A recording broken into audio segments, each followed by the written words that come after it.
వాడికి సాధ్యం కాని పనులు చాలా ఉన్నాయి.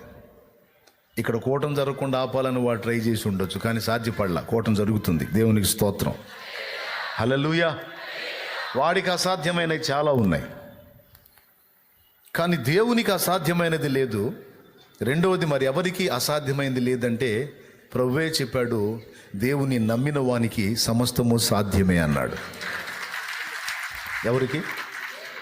దేవుని నమ్మిన వానికి సమస్తము సాధ్యమే అని మార్కు సువార్త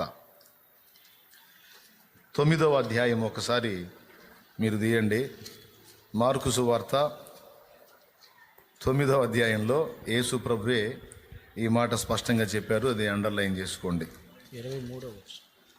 23వ వచనం. అందుకు యేసు, నమ్ముట నీ వలనైతే నమ్మువానికి సమస్తము సాధ్యమే. అంటే నమ్మేవాడికి అసాధ్యమైనది లేదు.